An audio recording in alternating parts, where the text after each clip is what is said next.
നമസ്കാരം. അകമ്പുറത്തിലേക്ക് സ്വാഗതം. ഏറ്റവും കൂടുതൽ കുറ്റകൃത്യങ്ങൾ റിപ്പോർട്ട് ചെയ്യപ്പെടുന്ന ഇന്ത്യൻ സംസ്ഥാനം കേരളമാണ്. സാധാ മോഷണം മുതൽ ബലാത്സംഗവും കൊലപാതകവും വരെയുള്ള കുറ്റകൃത്യങ്ങളിൽ നിർണായകമായ തെളിവുകളാകട്ടെ ശാസ്ത്രീയ പരിശോധനാ ഫലങ്ങളും.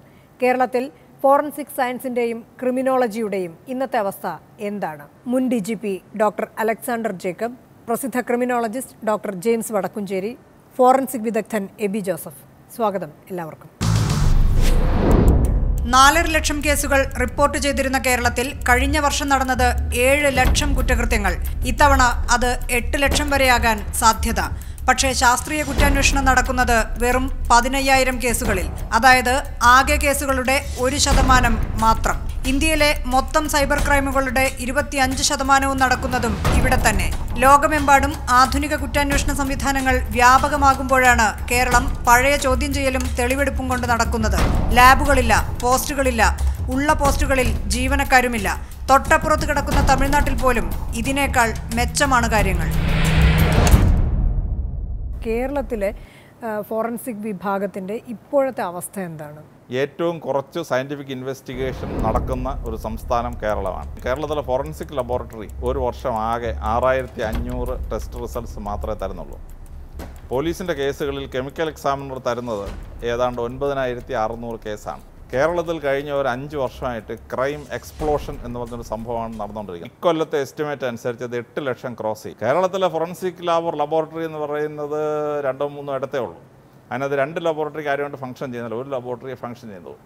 കെമിക്കൽ എക്സാമിനറുടെ എക്സ്പാൻസും തിരുവനന്തപുരം ഹെഡ്ക്വാർട്ടേഴ്സ് ആയിട്ടുണ്ട്, അതിൻ്റെ എക്സ്പാൻസ് വളരെ കുറവാണ്. സൈബർ ക്രൈമിൽ ഇന്ത്യയെ അമ്പരപ്പിച്ചുകൊണ്ടാണ് കേരളത്തിലെ സൈബർ ക്രൈം മുമ്പോട്ട് പോയിക്കൊണ്ടിരിക്കുന്നത്. ഇന്ത്യയിൽ ആകെ ഉണ്ടാകുന്ന സൈബർ ക്രൈമിൻ്റെ 25% ഈ കൊച്ചു സംസ്ഥാനമായ കേരളം പ്രൊഡ്യൂസ് ചെയ്യാന്ന് പറഞ്ഞാൽ എന്ത് ചെയ്യും? ഇതിന് രണ്ടിനും ടാക്കിൾ ചെയ്യാൻ നമുക്ക് പോലീസിൽ സേനയില്ല, പോലീസിൽ എക്സ്പേർട്സ് ഇല്ല. അപ്പോൾ ആ ഭയാനക സിറ്റുവേഷൻ മാറണമെങ്കിൽ ഈ ഫോറൻസിക് സയൻസിൻ്റെ ഫോറൻസിക് മെഡിസിൻ്റെ ഏരിയ വികസിച്ചെങ്കിൽ മാത്രമേ പറ്റുള്ളൂ. കേരള പോലീസിൽ വളരെ സമർത്ഥരായ ഒരുപറ്റം ഉദ്യോഗസ്ഥന്മാരുള്ളതുകൊണ്ട് ശാസ്ത്രീയ കുറ്റാന്വേഷണം ഇല്ലാതെ സാഹചര്യ എവിഡൻസ് വെച്ചും മറ്റ് എവിഡൻസ് വെച്ചിട്ടും ആ കേസ് ഒരു വിധത്തിൽ തെളിയിച്ചുകൊണ്ട് വരികയാണ്. ഇപ്പോൾ ജിഷ്ണുവിൻ്റെ കേസ് തന്നെ എടുക്കുക. ബ്ലഡ് സാമ്പിളിൻ്റെ കോംപ്ലിക്കേഷൻ 1, വിഷ്ണുവിൻ്റേതാണെന്ന് പറഞ്ഞ ഒരു ഹാൻഡ് റിട്ടൺ ലെറ്റർ കിട്ടി. ക്വസ്റ്റ്യൻ ഡോക്യുമെൻറ്റ്സ് വെച്ചിട്ട് ആ ലെറ്റർ ജിഷ്ണു എഴുതിയതാണോ എന്ന് നമ്മൾ വെരിഫൈ ചെയ്യണം. ഈ 2 കേസിലും കഴിഞ്ഞ 4 മാസമായിട്ട് ഫോറൻസിക് എവിഡൻസ് എത്രമാത്രം പോലീസിനെ സഹായിച്ചു എന്ന് ചോദിച്ചാൽ പോലീസ് വളരെ കാര്യമായി കൺഫ്യൂസ്ഡായി ആ പ്രശ്നത്തിൽ എന്നുള്ളതാണ് രസം. എന്നാൽ മറുവശത്ത് ശാസ്ത്രീയ തെളിവ് കിട്ടിക്കഴിഞ്ഞാൽ അത്ഭുതം സൃഷ്ടിക്കാൻ പറ്റും. ജിഷയുടെ കേസിൽ 2-2.5 മാസം അവിടെ തൂങ്ങിക്കിടന്ന ഒരു ചെരുപ്പാണ്. ആ ചെരുപ്പിനകത്തുനിന്ന് DNA എവിഡൻസ് ഒന്നും കിട്ടില്ല എന്ന് വിചാരിച്ചിരുന്നപ്പോൾ ആ ചെരുപ്പിൽ നിന്ന് DNA എവിഡൻസ് കിട്ടുകയും അൾട്ടിമേറ്റ്ലി പ്രതിയിലേക്ക് പോകാനും പറ്റും. ഏതൊരു കുറ്റവാളി ആക്ട് ചെയ്യുമ്പോഴും അവനെ പിടിക്കാനുള്ള ഒരു വിസിറ്റിംഗ് കാർഡ് എന്ന് പറഞ്ഞ ഒരു തെളിവ് എവിടെയെങ്കിലും കാണും. ശ്രീ ജെയിംസ് വടക്കുംചേരി, ഒരു കുറ്റകൃത്യം നടന്ന ഒരു സ്പോട്ടിലേക്ക് ആദ്യം ലോക്കൽ പോലീസ് എത്തുന്നതും ആദ്യം ശാസ്ത്രീയ അന്വേഷകൻ എത്തുന്നതും തമ്മിൽ എന്തെങ്കിലും വ്യത്യാസമുണ്ടോ? ഞാൻ ഈ ഇടയ്ക്ക് അമേരിക്കയിൽ പോയപ്പോഴേ അവിടെ ഒരു കുറ്റം നടന്നപ്പോൾ അന്വേഷിക്കാനായിട്ട് നോക്കിയപ്പോൾ ഒരു 5-6 ബസ്സാണ് ഞാൻ കണ്ടത്. ആ ബസ് കണ്ടു കഴിഞ്ഞാൽ അപ്പോൾ ഞാൻ വിചാരിച്ചത് എന്താ അവിടെ സംഭവം? അപ്പോൾ പറയണത് ഇവിടെ ഒരു കുറ്റം നടന്നിട്ടുണ്ട്, അത് അന്വേഷിക്കാൻ വന്നിരിക്കുന്ന ഇൻവെസ്റ്റിഗേഷൻ ടീമാണെന്ന് പറഞ്ഞത്. അതിനകത്ത് എക്സ്പേർട്സ്, ലാബറട്ടറി, അതുപോലെയൊക്കെ ഉള്ളതായ ഈ ഫോട്ടോഗ്രാഫി. കേരളത്തിൽ ഇന്ന് ഇതിനുള്ള ഒരു ഫെസിലിറ്റി ഇല്ല എന്ന് മാത്രമല്ല, ഇപ്പോൾ നടന്നുകൊണ്ടിരിക്കുന്ന നമ്മളുടെ ഈ നടി ദിലീപ് പ്രശ്നമുണ്ടല്ലോ, ആ പ്രശ്നത്തെ ഞാൻ മനസ്സിലാക്കുന്നത് ഇപ്പോൾ പോലീസ് ഇൻവെസ്റ്റിഗേറ്റ് ചെയ്തുകൊണ്ടിരിക്കുകയാണത്. പോലീസ് ഇൻവെസ്റ്റിഗേറ്റ് ചെയ്തപ്പോൾ DGP തന്നെ പറഞ്ഞു ശക്തമായ തെളിവുകളുടെ പേരിലാണ് എല്ലാം അറസ്റ്റ് ചെയ്തിട്ടുള്ളത്. പക്ഷേ അറസ്റ്റ് എന്ന് പറയുന്നത് ആ പ്രോസസ്സിൻ്റെ ആദ്യ ഭാഗമേ ആകുന്നുള്ളൂ. ഇപ്പോൾ ഒരു കൗണ്ടർ ഇൻവെസ്റ്റിഗേഷൻ, ഒരു പാരലൽ ഇൻവെസ്റ്റിഗേഷൻ എന്ന് പറഞ്ഞ സംഗതി തുടങ്ങിയിരിക്കുക. ഇന്നും പോലീസ് സയൻസും ഫോറൻസിക് സയൻസൊക്കെ അറിയാവുന്ന ആൾ പുറത്ത് വന്നപ്പോൾ പോലീസ് അന്വേഷിക്കുന്നതോടൊപ്പം തന്നെ അവരും അന്വേഷിച്ചിട്ട് അതിന് ശാസ്ത്രീയമായി അവർക്ക് ഫേവറബിളായിട്ടുള്ള തെളിവുകൾ അവർ ശേഖരിക്കുക, പോലീസിന് എതിരെയുള്ളതായ തെളിവുകൾ അവർ ശേഖരിക്കുക. എന്നിട്ട് ഈ 2 പേരും കൂടിയും ഒരു വടംവലി പോലെയാണ് നടക്കുന്നത്. കോടതിയിൽ വന്നിട്ട് സംശയത്തിൻ്റെ ഒരു ആനുകൂല്യം കിട്ടത്തക്ക വിധത്തിൽ എന്തെങ്കിലും ഉണ്ടാക്കുക, പ്രതി രക്ഷപ്പെടുക. കഴിഞ്ഞ കൊല്ലം കേരളത്തിൽ 1,36,000 സൈബർ ക്രൈം ഉണ്ടായി. ഇന്ത്യയിൽ ആകെ രജിസ്റ്റർ ചെയ്ത സൈബർ ക്രൈമിൻ്റെ 4/1 ഈ കൊച്ചു കേരളം എന്ന് പറഞ്ഞ ഒരൊറ്റ സംസ്ഥാനത്തിലാണ്. ഇപ്പോഴത്തെ പ്രൊജക്ഷൻ അനുസരിച്ച് ഇക്കൊല്ലം 2 ലക്ഷം കേസ് ക്രോസ് ചെയ്യും. ഇത് മുഴുവൻ അന്വേഷിക്കാനാകെ കേരള പോലീസിലുള്ളത് 161 ഉദ്യോഗസ്ഥന്മാർ മാത്രമാണ്. ഇപ്പോൾ ഇൻട്രോഗേഷൻ ഫോറൻസിക്സ് എന്ന് പറഞ്ഞ ഒരു വലിയ ഡെവലപ്ഡ് ബ്രാഞ്ചുണ്ട്. എത്ര പോലീസ് ഓഫീസേഴ്സിന് ഇതറിയാം? നമ്മുടെ ഇവിടെ ഇൻട്രോഗേഷൻ നടക്കുന്നത് ഈ രീതിയിലാണോ? ഇന്ന് ഈ വിഷയങ്ങളിൽ അറിവും വിവരവും ഉള്ളതായ അഡ്വക്കേറ്റ്സും അതുപോലെ എക്സ്പേർട്സും വെളിയിലുണ്ടാകുമ്പോൾ ഈ പോലീസ് സയൻസ്, ഈ interrogation mechanics, interrogation forensics, scientific interrogation, ഇങ്ങനെയുള്ളതായ ആസ്പെക്ട്സ് ഇന്നും നമ്മുടെ പോലീസിൽ 3 പീരീഡാണ് ഇൻട്രോഗേഷൻ എടുക്കുന്നത്. അത് എന്ത് ഫോറൻസിക്, എന്ത് പോലീസ് സയൻസ് ആണത്? 2003 ജസ്റ്റിസ് KT തോമസ് അധ്യക്ഷനായിട്ടുള്ളൊരു കമ്മിറ്റി, ഈ കമ്മീഷൻ ഇതിനെപ്പറ്റി പഠിച്ചുകൊണ്ടിരുന്ന സമയത്ത് അന്നത്തെ അവസ്ഥയിൽ തൊട്ടടുത്ത് കിടക്കുന്ന തമിഴ്നാട്ടിൽ ഫോറൻസിക് വിദഗ്ധരായി 400 പേരുള്ളപ്പോൾ കേരളത്തിൽ അത് കേവലം 13 പേരാണ്. നമ്മളെല്ലാ കാര്യത്തിലും മുൻപന്തിയിലാണെന്ന് പറയുന്നു. പക്ഷേ ശാസ്ത്രീയമായ തെളിവുകളുടെ അടിസ്ഥാനത്തിൽ ശാസ്ത്രീയമായ അന്വേഷണം നടത്തുന്ന ഒരു കുറ്റാന്വേഷണ വിഭാഗത്തിൽ കേരളത്തിൻ്റെ അവസ്ഥ ഇത്രമാത്രം പുറകോട്ട് പോകാനുള്ള ഒരു കാരണം എന്താണ്? കഴിഞ്ഞ ഒരു 10 വർഷം 15 വർഷത്തോളം സ്കൈ റോക്കറ്റഡ് ആയിട്ടാണ് ഫോറൻസിക് സയൻസിൻ്റെ ഗ്രോത്ത് മറ്റ് വിദേശ രാജ്യങ്ങളിലെല്ലാം പോയത്. ഈവൻ നോർത്ത് ഇന്ത്യയിൽ പോലും ഇവിടെ PSC ടെസ്റ്റ് എഴുതാൻ പോലും അർഹതയില്ല. എത്ര കോൺസ്റ്റബിൾസ് അല്ലെങ്കിൽ എത്ര ഓഫീസേഴ്സിന് ആ ബേസിക് അല്ലെങ്കിൽ DNA അല്ലെങ്കിൽ ഫിംഗർ പ്രിൻറ്റിൻ്റെ ബേസിക് സയൻസ് അറിയാം. പല കേസുകളിലും കേൾക്കുന്ന മാധ്യമങ്ങളിലൂടെ തന്നെ വരുന്നൊരു ആരോപണം, ആദ്യ സമയങ്ങളിൽ അവിടെ ഉണ്ടായിരുന്ന തെളിവുകൾ നഷ്ടപ്പെടാനിടയായി. അതിൻ്റെ കാരണം വെച്ചാൽ ഇവിടെ മഴ, വെയിലൊക്കെ ഉണ്ട്. DNA എന്ന് പറയുന്നത് വളരെ സെൻസിറ്റീവായിട്ടുള്ള ഒരു സബ്ജക്റ്റാണ്. അത് എക്സ്ട്രീം UV റേഡിയേഷൻ ഉണ്ടെങ്കിൽ DNA ഡീഗ്രേഡ് ചെയ്തു പോകും. മഴയുണ്ടെങ്കിൽ അത് നശിച്ചു പോകും. പ്രത്യേകിച്ച് ഇത് sample collection also very important. കാര്യം ഏത് കണ്ടെയ്നറിലാണ് കളക്ട് ചെയ്യുന്നത്, എങ്ങനെയാണ്. പ്രത്യേകിച്ച് ഞാൻ പലപ്പോഴും TVയിലൊക്കെ ന്യൂസിലൊക്കെ കണ്ടിട്ടുള്ളത് പ്ലാസ്റ്റിക് എൻവലപ്സിൽ ഇത് കവർ ചെയ്ത് കഴിഞ്ഞാൽ ബ്ലഡ് സ്റ്റെയിൻസ് എടുത്തു കഴിഞ്ഞാൽ വാട്ട് ഈസ് ഹാപ്പനിങ്, ഇത് മോയ്സ്ചർ അതിനകത്തുണ്ടാകും, ഹ്യൂമിഡിറ്റി വന്നിട്ട് ഈ DNA ഡീഗ്രേഡ് ചെയ്തു പോകും. Police officer himself contaminating the scene. താങ്കളെ പോലെയൊക്കെയുള്ള ആളുകൾ ഇതിൻ്റെ തലപ്പത്ത് പല കാലത്തായിട്ട് ഇരുന്നിട്ടുള്ളവരാണ് പോലീസ് സേനയുടെ. നമ്മുടെ ആഭ്യന്തരമന്ത്രിമാരും അങ്ങനെ മോശക്കാരൊന്നും ആയിരുന്നില്ല. പക്ഷേ എന്തുകൊണ്ടാണ് ഇന്ത്യയിലെ മറ്റ് സംസ്ഥാനങ്ങളെ അപേക്ഷിച്ച് നമ്മൾ വളരെ പല കാര്യങ്ങളിലും മുന്നിലാണെന്ന് പറയുമ്പോഴും ഇത്തരത്തിലൊരു ശാസ്ത്രീയമായ കുറ്റാന്വേഷണ സംഘം വേണമെന്നും അത്തരം തെളിവുകളുടെ അടിസ്ഥാനത്തിൽ കൂടിയായിരിക്കണം നമ്മളൊരു അപരാധിയെ ശിക്ഷിക്കേണ്ടതെന്നും ഒക്കെയുള്ളൊരു ചിന്ത ഇവിടെ വളർന്ന് വികസിക്കുകയും അതിനുവേണ്ടി ഫണ്ട് ഉണ്ടാവുകയൊന്നും ചെയ്യാതിരുന്നത്? തിരുവനന്തപുരത്തൊരു ലബോറട്ടറി മാത്രം ഉണ്ടായിരുന്ന സമയത്ത് എല്ലാ ജില്ലയിലും ഒരു സഞ്ചരിക്കുന്ന FSL ലബോറട്ടറിക്ക് വേണ്ടി ഒരു ടെമ്പോയും വാങ്ങിച്ച് ഇതിനെല്ലാം പ്രോസസ്സ് ചെയ്തു, പോസ്റ്റ് സാങ്ഷൻ ചെയ്തു. പക്ഷേ ആളിനെ റിക്രൂട്ട് ചെയ്യാനായിട്ട് പറ്റാതെ വന്നു. അവസാനം കേരള പോലീസിൽ 136 MSc ഫിസിക്സ്, കെമിസ്ട്രി, ബയോളജി ഒക്കെ പാസ്സായ 336 പേരുണ്ടായിരുന്നു. അവരെ ട്രാൻസ്ഫർ ചെയ്ത് അങ്ങോട്ട് കൊടുക്കാൻ വേണ്ടി പരമമായൊരു ശ്രമം ഉണ്ടായി. അത് കുറച്ച് ഫംഗ്ഷൻ ചെയ്തെങ്കിലും ബാക്കിയുള്ളത് ഫംഗ്ഷൻ ചെയ്യാതായി. അന്നൊരു സീനിയർ ഓഫീസേഴ്സ് കോൺഫറൻസ് വെച്ച് ഞാൻ എഴുന്നേറ്റ് നിന്ന് ശക്തമായിട്ട് ഇതിനുവേണ്ടി വാദിച്ചു. അപ്പോൾ അത് കഴിഞ്ഞ് ടീ ബ്രേക്ക് വന്ന ഉടനെ എൻ്റെ ഒരു സീനിയർ ഉദ്യോഗസ്ഥനെ വിളിച്ചു. താൻ എന്തിനാണ് ഇവിടെ കിടന്ന് ഈ ബഹളം വെക്കുന്നത് ചോദിച്ചു. ഞാൻ ചോദിച്ചു, അല്ല സാർ, ഈ ഫോറൻസിക് സയൻസ് വളരെ പിന്നിലാണ്, എല്ലാ ജില്ലയിലും വേണം. അദ്ദേഹം പറഞ്ഞു, ഈ സയൻറ്റിസ്റ്റുകളെല്ലാം വന്നാൽ പിന്നെ കുറ്റവാളി ആരാണെന്ന് വെച്ചേക്കുന്ന ആരാണ്? അവന്മാരാണ് തീരുമാനിക്കുന്നത്. ഇപ്പോൾ ഇതില്ലാത്തതുകൊണ്ട് നമ്മളവിടെ തീരുമാനിക്കുന്ന ആരാണ് കുറ്റവാളി എന്ന്. അപ്പോൾ എൻ്റെ ഒരു സീനിയർ ഉദ്യോഗസ്ഥൻ അങ്ങനെ ചിന്തിച്ചപ്പോൾ ഞാൻ അമ്പരന്ന് പോയി. രണ്ടാമത് ഞങ്ങൾ ശ്രമിച്ചത് ഒരു 2 റീജിയണൽ ലബോറട്ടറി ഉണ്ടാക്കാൻ വേണ്ടിയാണ്. ഒന്ന് കണ്ണൂരും ഒന്ന് തൃശ്ശൂരും. തൃശ്ശൂർ ആ സാങ്ഷൻ ഓർഡർ വന്നിട്ട് 1.5 കൊല്ലമായിട്ട് സ്ഥലവും കണ്ടെത്തിയില്ല, പണിയാനും പറ്റിയില്ല. അവസാനം ഞാൻ പോലീസ് അക്കാഡമി ഡയറക്ടറായിരുന്ന സമയത്ത് ഫോറൻസിക് ലബോറട്ടറി അക്കാഡമിക്ക് അകത്തുകൊണ്ട് സ്ഥാപിക്കുകയും അക്കാഡമിക്ക് അകത്ത് ഇത്രയും 32,000 കുട്ടികൾക്ക് ക്ലാസ് എടുക്കാനായിട്ട് ഇവിടെയുള്ള ശാസ്ത്രജ്ഞന്മാരെ ഉപയോഗിക്കുകയും ചെയ്യാമെന്ന് വിചാരിച്ച് അക്കാഡമിക്ക് അകത്തത് പണിഞ്ഞ് പൂർത്തിയാക്കി. കണ്ണൂരും കെട്ടിടം പൂർത്തിയായി. പക്ഷേ പ്രശ്നമെന്ന് വെച്ചാൽ ഈ കണ്ണൂരും തൃശ്ശൂരും പോസ്റ്റ് ചെയ്യപ്പെട്ട പകുതി ശാസ്ത്രജ്ഞന്മാരും ഡെപ്യൂട്ടേഷൻ എടുത്ത് തിരുവനന്തപുരത്ത് വന്നു. വർക്കിംഗ് അറേഞ്ച്മെൻറ്റിൽ പോസ്റ്റ് അങ്ങ് ഷിഫ്റ്റ് ചെയ്യും. Forensic science should be an independent department. കാരണം അപ്പോൾ അവർക്ക് വ്യക്തമായ ഡിസിഷൻസ് എടുക്കാൻ പറ്റും. ഏറ്റവും അടിസ്ഥാനപരമായ കാര്യമാണ് DNA ടെസ്റ്റ് എന്ന് പറയുന്നത്. അതുപോലും വലിയ പണച്ചെലവുള്ള കാര്യമാണ്. ഒരു IG-യുടെ പെർമിഷൻ ഉണ്ടെങ്കിൽ മാത്രമേ സംസ്ഥാനത്ത് ഒരു പോലീസ് ഉദ്യോഗസ്ഥന് അത് ആവശ്യപ്പെടാനാവൂ.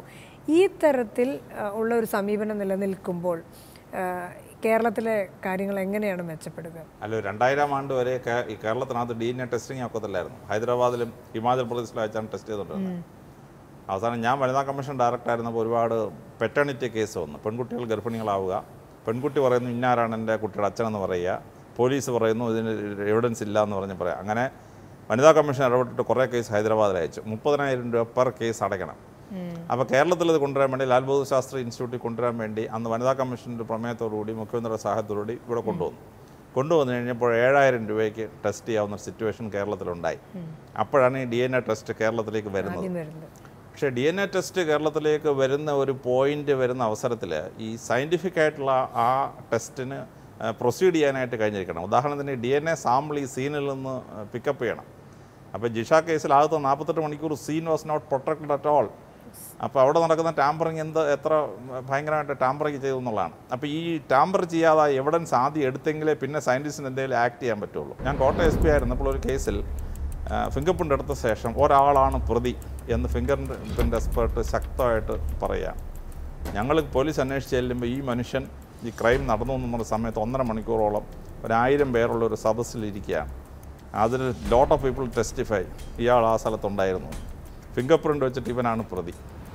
അവസാനം ഞാൻ തിരുവനന്തപുരത്ത് നിന്ന് ഫിംഗർ പ്രിൻ്റ് ഡയറക്ടറോട് സംസാരിച്ചു. ഫിംഗർ പ്രിൻ്റ് ഡയറക്ടർ വളരെ ഇൻ്റലിജൻ്റ് മനുഷ്യനാണ്. അദ്ദേഹം സിമിലാരിറ്റീസ് വെച്ചിട്ടാണ് ഇവനെ കൺഫേം ചെയ്തത്. ഡിസിമിലാരിറ്റീസ് വെച്ച് വെരിഫൈ ചെയ്യാൻ പറഞ്ഞു. ഡിസിമിലാരിറ്റീസ് വെച്ച് വെരിഫൈ ചെയ്തപ്പോൾ ഫിംഗർ പ്രിൻ്റ് പറഞ്ഞു ഇയാളല്ല, കാര്യം സിമിലാരിറ്റീസിനെ കൂടെ ഡിസിമിലാരിറ്റീസ് കാണുമെന്ന് പറഞ്ഞു. പിന്നെ ഫിംഗർ പ്രിൻ്റ് തന്നെ ആ സിമിലാരിറ്റീസ് റിയൽ ക്രിമിനൽ ആരാണെന്ന് ചൂണ്ടിക്കാണിച്ചു തന്നു. അപ്പോൾ ഒരു ഫിംഗർ പ്രിൻ്റ് വെച്ച് മാത്രം നമ്മൾ മുമ്പോട്ട് പോയിരുന്നെങ്കിൽ ഈ പാവം മനുഷ്യൻ നിരപരാധിയായ മനുഷ്യൻ ജയിലിൽ പോയി. ഫിംഗർ പ്രിൻ്റ് ഡയറക്ടർ തിരുവനന്തപുരത്തിരുന്നുകൊണ്ട് ഡിഫറൻസ് വെച്ചിട്ട് സിമിലാരിറ്റിയൊക്കെ ഡിഫറൻസ് ആണ് കണ്ടുപിടിച്ച് ഈ ആളിനെ മാറ്റിയിട്ട് രണ്ടും ടാലി ചെയ്യുന്ന റിയൽ പ്രതിയെ പിടിച്ചു തന്നു. അതുകൊണ്ട് ആളിനെ പിടിക്കാൻ പറ്റി. കാസർഗോഡ് ഒരു കേസിനകത്ത് ഒരാളിനെ കൊന്ന് ഒരു ജീപ്പിനകത്ത് ട്രാൻസ്പോർട്ട് ചെയ്തു. അപ്പോൾ ബാക്കിയുള്ള എവിഡൻസ് ഒന്നും മുമ്പോട്ട് പോകാൻ പറ്റുന്നില്ല. അവസാനം ഈ ബ്ലഡിൻ്റെ ഈ കൊന്ന ആളിനെ കൊണ്ടുപോയ വണ്ടിയിൽ നിന്ന് എന്തെങ്കിലും എവിഡൻസ് കിട്ടണം. വണ്ടി പെയിൻറ്റ് ചെയ്ത് കളഞ്ഞവർ ഈ ആളിനെ ട്രാൻസ്പോർട്ട് ചെയ്ത് കഴിഞ്ഞിട്ട് ഈ വണ്ടി അവർ പെയിൻറ്റ് ചെയ്തു. പക്ഷേ തിരുവനന്തപുരത്ത് നിന്ന് ഫോറൻസിക് എക്സ്പേർട്ട് പറഞ്ഞു വണ്ടി പെയിൻറ്റ് ചെയ്താൽ പോലും അത് ചുരണ്ടി എടുത്തിട്ട് അതിൻ്റെ ഒറിജിനൽ ബ്ലഡ് കണ്ടെത്താൻ പറ്റുമെന്ന് പറഞ്ഞു. ആ മനുഷ്യൻ്റെ ആ ഒരൊറ്റ അസറ്റിൽ ഞങ്ങൾ ആ പെയിൻറ്റ് ചെയ്ത പെയിൻറ്റ് ചുരണ്ടി ഇളക്കി ആ ഇളക്കിയ പെയിൻറ്റിനകത്തുനിന്ന് ബ്ലഡ് തിരിച്ചു കിട്ടി. അത് DNA ടെസ്റ്റ് ചെയ്തു, ആ റിയൽ അക്യൂസിനെ പിടിച്ചു. പക്ഷേ ഇത്ര ഒരു ഫോറൻസിക് നോളജ് പോലീസിനില്ല. ഞങ്ങൾക്ക് ആർക്കും അന്ന് പെയിൻറ്റ് ചെയ്തൊരു വണ്ടി നിന്ന് എവിഡൻസ് ഒന്നും കിട്ടത്തില്ലെന്നാണ് ഞങ്ങൾ ധരിച്ചു വെച്ചിരുന്നത്. BSc ഫോറൻസിക് സയൻസിൽ ഇവിടെ പ്രാക്ടിക്കലുണ്ട്. How to pack handling, packing, transporting. Police training കോളേജിൽ പ്രാക്ടിക്കൽസ് കൊടുക്കുന്നുണ്ടോ? നമ്മൾ കൊടുക്കുന്നില്ല. ക്ലാസ് പോലും കൊടുക്കുന്നില്ല. എനിക്കറിയാവുന്നിടത്തോളം ഒരു protocol, lab protocol, internal lab protocol ഇവിടെ ഇല്ല. ഇപ്പം നമുക്ക് സ്പോട്ടിൽ within 1 hour we can do DNA testing. അതായത് പോലീസ് സേനയുടെ ഈ ക്രൈം സീൻ മാനേജ്മെന്റിനൊപ്പം ഒരു എക്സ്പെർട്ട് വേറെ വേണം, ഇല്ലാതെ പറ്റൂല. ഒറ്റ എഴുത്താണ്. കോടതി വരുമ്പോൾ ഞാൻ ചോദിക്കാം, നിങ്ങൾ ഫിംഗർ പ്രിൻ്റ് പരിശോധിച്ചെന്ന് പറഞ്ഞാൽ കണ്ടെത്തിയില്ല എന്ന് എഴുതിയല്ലോ. അപ്പോൾ നിങ്ങൾ ഫിംഗർ പ്രിൻ്റ് എത്ര തരമുണ്ട്? ഫിംഗർ പ്രിൻ്റാണ് അവനറിയാൻ പാടില്ല. എത്ര തരം ഫിംഗർ പ്രിൻ്റ് ഉണ്ട് എന്ന് പോലും അറിയാൻ പാടില്ലാത്ത നമ്മുടെ ഹെഡ് കോൺസ്റ്റബിൾ ഏടംഗത്ത് കാച്ചി വിടുകയാണ്. എന്തെന്നാ കുറ്റരംഗം പരിശോധിച്ചതിൽ വിരലടയാളമോ കാൽപാത അടയാളങ്ങളോ കണ്ടില്ല. ഇങ്ങനെയുള്ള ഇൻവെസ്റ്റിഗേഷൻ്റെ ഈ investigation management, investigation team, experts എന്നൊക്കെ പറയുന്നതിന് എന്താ അർത്ഥമുള്ളത്? ഇവിടെ ഇപ്പം നല്ല ഡിഫൻസ് ലോയേഴ്സിൻ്റെ കൂടെ നല്ല ഫോറൻസിക് കൺസൾട്ടൻസ് ഉണ്ടെങ്കിൽ പല കേസുകളും കൺവിക്റ്റഡ് ആവാതെ പോകും. ഞാൻ 93 ഫോറൻസിക് സയൻസ് മദ്രാസ് യൂണിവേഴ്സിറ്റി ഇത് പാസ്സായി ഇവിടെ വന്നപ്പോൾ എന്നെ ഇവിടെ ജോലിക്ക് എഴുതാൻ പോലും പരീക്ഷ എഴുതാൻ പോലും യോഗ്യനല്ലെന്ന് പറഞ്ഞു. അങ്ങനെയാണ് ഞാൻ വിദേശത്തേക്ക് പോയത്. പക്ഷേ അതുകൊണ്ട് എൻ്റെ കൂടെ പഠിച്ച സുഹൃത്തുക്കൾ തമിഴ്നാട്ടിലിപ്പം ഡയറക്ടേഴ്സും അസിസ്റ്റൻറ്റ് ഡയറക്ടേഴ്സുമായിട്ട് ഇരിക്കുന്നുണ്ട്. നെയ്ബറിംഗ് സ്റ്റേറ്റ് ആണ്, അവിടെ ഫോറൻസിക് സയൻസ് ഡിപ്പാർട്ട്മെൻറ്റാണ്. കോട്ടയം റെയിൽവേ സ്റ്റേഷൻ്റെ അടുത്തുള്ളൊരു വീട്ടിലെ ഒരു blind girl was found pregnant. അപ്പോൾ she says she was raped. അമ്മയില്ലാത്ത സമയത്ത് ആരോ ഒന്ന് കഥകിന് കുട്ടി തുറന്നപ്പോൾ അകത്ത് കയറി മനുഷ്യൻ റേപ്പ് ചെയ്തു എന്നാണ് ആ പെൺകുട്ടി പറയുന്നത്. പക്ഷേ 3 സസ്പെക്റ്റ് ഉള്ളതിൽ ഒരു സസ്പെക്റ്റ് കോട്ടയം റെയിൽവേ സ്റ്റേഷനിലെ സ്റ്റേഷൻ സൂപ്രണ്ടിനെയാണ് ചൂണ്ടിക്കാണിക്കുന്നത്. തന്നെയല്ല, കേസ് അങ്ങോട്ട് മൂത്ത് കഴിഞ്ഞ് സൂപ്രണ്ടിനെ അറ്റാക്ക് ചെയ്യാൻ സൂപ്രണ്ടിൻ്റെ ഓഫീസിലോട്ട് മാർച്ച്, സൂപ്രണ്ടിൻ്റെ വീട്ടിലോട്ട് മാർച്ച്, ആകെ പ്രശ്നമായി. സൂപ്രണ്ടിൻ്റെ മക്കൾക്ക് സ്കൂളിൽ പോകാൻ വയ്യ. കാര്യം ചെന്നാൽ പെണ്ണിനെ റേപ്പ് ചെയ്ത ആളിൻ്റെ മോളല്ലേ എന്നാണ് സ്കൂളിൽ ചോദിക്കുന്നത്. ആ മനുഷ്യനാണെങ്കിൽ കരച്ചിലോട് കരച്ചിൽ. ആ മനുഷ്യൻ പറയുന്നത് പോലീസിന് എന്തെങ്കിലും ശാസ്ത്രം ഉണ്ടെങ്കിൽ ഒന്ന് പരിശോധിച്ച് നോക്കി എൻ്റെ നിരപരാധിത്വം തെളിയിക്കണം സാറേ എന്ന് പറഞ്ഞു, ഇല്ലെങ്കിൽ ഞാൻ സൂയിസൈഡ് ചെയ്യും എന്നാണ് ആ മനുഷ്യൻ പറയുന്നത്. അപ്പോൾ അന്ന് കേരളത്തിൽ DNA ടെസ്റ്റിന് മാർഗ്ഗമില്ല. ഞങ്ങൾ എന്ത് ചെയ്തു, ഈ 3 സസ്പെക്റ്റിൻ്റെയും DNA സാമ്പിൾ എടുത്തിട്ട് ഇവിടുന്ന് ഹൈദരാബാദിൽ അയച്ചു. എന്നിട്ട് ടെസ്റ്റ് ചെയ്തപ്പോൾ ഈ സൂപ്രണ്ടും അല്ല, സസ്പെക്ട്സ് 3 പേരും അല്ല എന്നുള്ളതാണ്. പക്ഷേ DNA ടെസ്റ്റ് ഇല്ലാതെ നാട്ടുകാർ കീജയെ വിളിച്ചു എന്ന് പറഞ്ഞാൽ, നാട്ടുകാർ പ്രക്ഷോഭണം നടത്തിയെന്ന് പറഞ്ഞാൽ ആ മനുഷ്യനെ അറസ്റ്റ് ചെയ്തിരുന്നെങ്കിൽ ആ മനുഷ്യൻ സൂയിസൈഡ് ചെയ്തതിനായിരുന്നു. ഇപ്പോൾ ഫോറൻസിക് സയൻസ് എന്ന് പറയുന്നത് ഭയങ്കര ഒരു സയൻസാണ്. നമുക്ക് നാട്ടുകാർ 100% ഒരാളെ കുറ്റം പറയുമ്പോൾ പോലും ആ എവിഡൻസ് അങ്ങാർക്ക് എതിരായിട്ട് നിൽക്കുകയാണെങ്കിൽ he can be freed from the case. കോട്ടയത്ത് മെഡിക്കൽ കോളേജിനകത്ത് നിന്ന് ശമ്പളം രാത്രിയിൽ മോഷ്ടിച്ചുകൊണ്ട് പോയി. ശമ്പളം അത് ഈ പൈസ വെച്ചിരിക്കുന്നത് കട്ടർ വെച്ച് കട്ട് ചെയ്ത് മുറിച്ചെടുത്തുകൊണ്ട് പോയിരിക്കുകയാണ്. അപ്പോൾ ലേ സെക്രട്ടറി ഇതിൻ്റെ എല്ലാം ചാർജുള്ള ലേ സെക്രട്ടറി അയാൾ സ്ട്രിക്റ്റ് ആയിരുന്നു. ലേ സെക്രട്ടറി അറസ്റ്റ് ചെയ്യാന്ന് പറഞ്ഞ് ഭയങ്കര പ്രകടനങ്ങൾ, ബഹളം. എല്ലാ രാഷ്ട്രീയ പാർട്ടികളും ഇയാളെ അറസ്റ്റ് ചെയ്യണമെന്ന് എന്നോട് ആവശ്യപ്പെടുകയാണ്. ഞാൻ പറഞ്ഞു തെളിവ് കിട്ടാതെ ഞാൻ അറസ്റ്റ് ചെയ്യത്തില്ല എന്ന്. ഞാൻ റെസിസ്റ്റ് ചെയ്തു. എനിക്ക് പിടിച്ചിരിക്കാനൊക്കാത്തൊരവസ്ഥ വന്നു. അപ്പോൾ അന്ന് ഹെഡ് കോൺസ്റ്റബിൾ എഴുതി വെച്ചിരിക്കുകയാണ്, ഒരു ഫിംഗർ പ്രിൻറ്റും ഇല്ല, ഒരു എവിഡൻസും ഇല്ലാന്ന് മാസത്തിൽ എഴുതി വെച്ചിരിക്കുകയാണ്. അപ്പോൾ തിരുവനന്തപുരത്ത് ഞാൻ ഫോറൻസിക് എക്സ്പെർട്ടിനെ വരുത്തി. അദ്ദേഹം വന്നിട്ട് ഈ പണിയായുധങ്ങളെല്ലാം കണ്ടിട്ട് അദ്ദേഹം പറഞ്ഞു ഒരു സാധ്യതയുണ്ട്, ഇവൻ ഈ 4-5 ആയുധം ഒരേ സമയം ഓപ്പറേറ്റ് ചെയ്യുന്ന സമയത്ത് ഏതെങ്കിലും ആയുധം അയാൾ കടിച്ച് പിടിച്ചിരിക്കാൻ സാധ്യതയുണ്ട്. അങ്ങനെയാണെങ്കിൽ നമുക്ക് ഇതിനകത്ത് എവിഡൻസ് ഉണ്ടാക്കാമെന്ന് പറഞ്ഞു. ഇദ്ദേഹം എന്ത് ചെയ്ത് ഈ 5 ആയുധം എടുത്തിട്ട് പരിശോധിച്ചപ്പോൾ 2 ആയുധം ഇവൻ 2 വെച്ച് ഓപ്പറേറ്റ് ചെയ്യുമ്പോൾ ഒരെണ്ണം കടിച്ച് പിടിച്ചിരിക്കുക. എന്നിട്ട് അതിങ്ങോട്ട് ഊരി എടുത്തിട്ട് രണ്ടാമത് കടിച്ചു പിടിച്ച ആയുധം എടുത്തിട്ട് ഓപ്പറേറ്റ് ചെയ്യുക. 2 ആയുധത്തിനകത്തുനിന്ന് ഇവൻ്റെ സലൈവ കിട്ടി. അത് വെച്ച് ആളിനെ ഐഡൻറ്റിഫൈ ചെയ്തു. ഇവനെ ലേ സെക്രട്ടറി അറസ്റ്റ് ചെയ്യാമെന്ന് പറഞ്ഞ ആ പ്രകടനം നയിക്കുന്ന മനുഷ്യനായിരുന്നു ഈ ഓപ്പറേറ്റ് ചെയ്തിരുന്നത്. അവിടുത്തെ ഇലക്ട്രീഷ്യനാണ്, മെഡിക്കൽ കോളേജിലെ ഇലക്ട്രീഷ്യനാണ് ഈ പൈസ മോഷ്ടിച്ചുകൊണ്ട് പോയത്. എന്നിട്ട് അയാളുടെ വീട്ടിൽ പോയപ്പോൾ അയാളുടെ തലേണയ്ക്കകത്ത് ഈ പഞ്ഞിക്കടയിലോട്ട് ഈ പൈസ മുഴുവൻ കയറ്റി വെച്ചിട്ട് ഇപ്പം തുന്നി വെച്ചിരിക്കുകയായിരുന്നു. അപ്പോൾ തലേണ എടുത്തപ്പോൾ തലേണയ്ക്ക് ഭാരം കൂടുതൽ. ഫോറൻസിക് എക്സ്പെർട്ട് പറഞ്ഞു ഇതിനകത്ത് ആരാണ് സാധ്യത, ഈ തലേണയ്ക്ക് സാധാരണ കൊണ്ട് ഭാരം കൂടുതൽ. അത് കട്ട് ഓപ്പൺ ചെയ്തപ്പോൾ മുഴുവൻ പൈസയും തിരിച്ചു കിട്ടി. രംഗത്ത് നിൽക്കുന്ന കുറ്റാന്വേഷകരായ കേരളത്തിലെ മുഴുവൻ പോലീസ് ഓഫീസർമാരുടെയും ദൈനംദിന അനുഭവമാണ് സാർ ഈ പറയുന്നത്. പക്ഷേ നമ്മുടെ നാട്ടിൽ ഇത് നടക്കുന്നില്ല. ആരാണ് ഇതിന് തുരങ്കം വയ്ക്കുന്നത്? 136 പോസ്റ്റ് ക്രിയേറ്റ് ചെയ്തിട്ടുണ്ട്. ആ ക്രിയേറ്റ് ചെയ്ത പോസ്റ്റ് ഫില്ലപ്പ് ചെയ്യണം. അത് ഫില്ലപ്പ് ചെയ്തിട്ട് ഈ എല്ലാ 14 ജില്ലയിലും ആളിനെ പോസ്റ്റ് ചെയ്തിരിക്കുന്നതിന് അവിടെ ജോലിയെന്ന് ഉറപ്പാക്കണം.